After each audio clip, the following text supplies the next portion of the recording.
তিব্বত এই নামটি শুনলেই মনে ভেসে ওঠে এক অপার্থিব সৌন্দর্যের ছবি।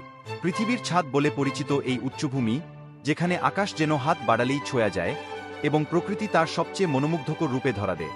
হিমালয়ের বিশাল পর্বতমালা দিয়ে ঘেরা এই অঞ্চল, যেখানে নীল আকাশের নিচে ছড়িয়ে আছে অসংখ্য হ্রদ, সবুজ মালভূমি আর তুষারাবৃত চূড়া।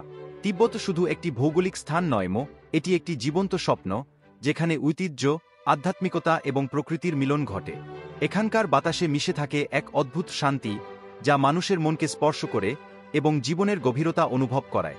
চলুন আমরা একসাথে এই রহস্যময় ভূমির গভীরে প্রবেশ করি, যেখানে প্রতিটি পাহাড়, প্রতিটি মঠ এবং প্রতিটি হ্রদ এক একটি গল্প বলে। প্রিয় দর্শকদের কাছে অনুরোধ, ভিডিওটি সম্পূর্ণ দেখবেন এবং আমাদের এই চ্যানেলে নতুন হলে অবশ্যই আপনারা আমাদের পাশে থাকবেন। তিব্বতের ভূগোলই তার সবচেয়ে বড় আকর্ষণ। এটি বিশ্বের সর্বোচ্চ মালভূমি, যেখানে গড় উচ্চতা 4000 মিটারেরও বেশি। চারদিকে ঘিরে আছে হিমালয়ের অভেদ্য দেয়াল, যা এই অঞ্চলকে একটি প্রাকৃতিক দুর্গে পরিণত করেছে। এখানকার পর্বতচূড়াগুলো সাদা তুষারে ঢাকা, যেন আকাশ থেকে নেমে এসেছে কোনো দেবতার মুকুট। মাউন্ট এভারেস্টের মতো বিশাল পর্বত এখান থেকে দৃশ্যমান, যা অভিযাত্রীদের স্বপ্নের গন্তব্য। তিব্বতের মালভূমিতে ছড়িয়ে আছে অসংখ্য হ্রদ, যাদের মধ্যে নামৎস হ্রদ সবচেয়ে বিখ্যাত। এই হ্রদের জল এতটাই নীল যে আকাশের প্রতিফলন দেখে মনে হয় যেন দুটি আকাশ মিলেমিশে একাকার হয়ে গেছে। গ্রীষ্মকালে চারপাশে ফুটে ওঠে রঙিন ফুলের সমারোহ, আর শীতকালে সবকিছু তুষারের চাদরে ঢেকে যায়, যা এক অপরূপ দৃশ্য সৃষ্টি করে। এখানকার নদীগুলো, যেমন ইয়ারলুংতসাংপো, পর্বতের গভীর থেকে উৎসারিত হয়ে বয়ে চলে এবং তাদের পথে সৃষ্টি করে গভীর খাদ এবং উপত্যকা।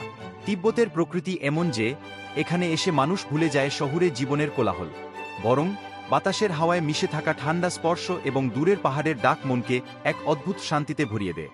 তিব্বতের সংস্কৃতি তার ভূগোলের মতোই সমৃদ্ধ এবং গভীর। এখানকার মানুষের জীবনধারা বৌদ্ধ ধর্মের সাথে অঙ্গাঙ্গিভাবে জড়িত।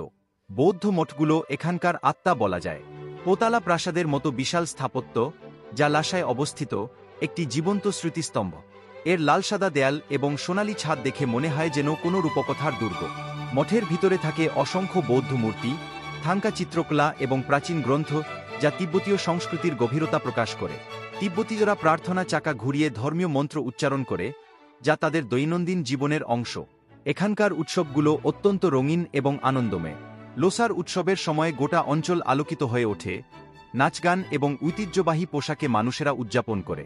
তিব্বতীয় সঙ্গীত এবং নৃত্যে মিশে থাকে পর্বতের প্রতিধ্বনি, যা শুনলে মনে হয় যেন প্রকৃতি নিজেই গান গাইছে।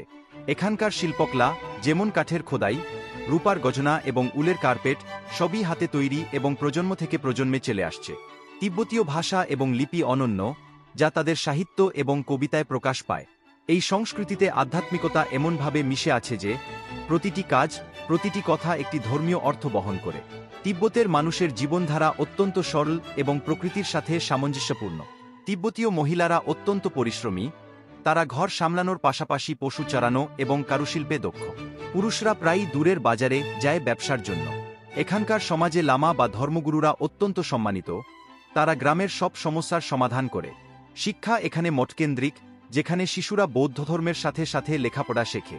তিব্বতের জীবনধারায় একটি বিশেষত্ব হল পলিতান্ড্রি বা একাধিক স্বামী রাখার প্রথা কিছু অঞ্চলে, যা জমির বিভাজন রোধ করে।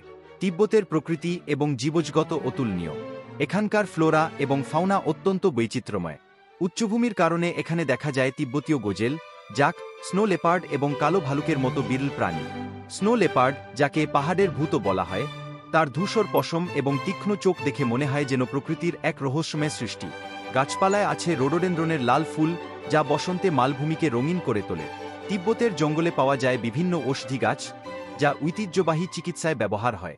এখানকার আবহাওয়া অত্যন্ত পরিবর্তনশীল, সকালে রোদ, দুপুরে বৃষ্টি এবং রাতে তুষারপাত। এই বৈচিত্র্যই তিব্বতকে একটি জীবন্ত ল্যাবরেটরি করে তুলেছে। পর্যটকরা এখানে আসে ট্রেকিং, বার্ড ওয়াচিং এবং প্রকৃতির সান্নিধ্য উপভোগ করতে। কিন্তু তিব্বতের প্রকৃতি শুধু সুন্দর নয়, কঠিনও। উচ্চতাজনিত অসুস্থতা এবং ঠান্ডা বাতাস চ্যালেঞ্জ করে। তবু এই চ্যালেঞ্জই এখানকার সৌন্দর্যকে আরও আকর্ষণীয় করে তোলে। আধুনিক তিব্বতে শহরীকরণ এবং পর্যটনের ছোঁয়া লেগেছে। লাসা শহর এখন একটি ব্যস্ত কেন্দ্র, যেখানে প্রাচীন মঠের পাশাপাশি আধুনিক হোটেল এবং বাজার রয়েছে। পর্যটকরা এখানে আসে জোখাং মন্দির দেখতে, যা তিব্বতের ধর্মীয় হৃদয়। রেলপথ এবং রাস্তা উন্নয়নের ফলে তিব্বত আরও সহজলভ্য হয়েছে। কিন্তু এই উন্নয়নের মধ্যেও তিব্বত তার ঐতিহ্য ধরে রেখেছে। যুবকরা আধুনিক পোশাক পরলেও উৎসবে ঐতিহ্যবাহী চোগা পরে। পর্যটন তিব্বতের অর্থনীতিকে শক্তিশালী করেছে, কিন্তু সাথে এসেছে পরিবেশ রক্ষার চ্যালেঞ্জ। তিব্বতীয়রা এখনও বিশ্বাস করে যে প্রকৃতির সাথে সামঞ্জস্য রেখে জীবন যাপন করতে হবে। তিব্বতের আধ্যাত্মিকতা তার সবচেয়ে গভীর অংশ। লামারা ধ্যান এবং যোগের মাধ্যমে মনকে নিয়ন্ত্রণ করে, এবং তাদের শিক্ষা বিশ্বজুড়ে ছড়িয়ে পড়েছে। এখানকার পবিত্র স্থানগুলো, যেমন কৈলাস পর্বত, যাত্রীদের আকর্ষণ করে। কৈলাসকে বিশ্বাস করা হয় শিবের বাসস্থান, এবং এর চারপাশে পরিক্রমা করা একটি ধর্মীয় অনুষ্ঠান। তিব্বতের আধ্যাত্মিকতায় মিশে আছে প্রকৃতির উপাসনা, যা মানুষকে শেখায় সহনশীলতা এবং সম্মান।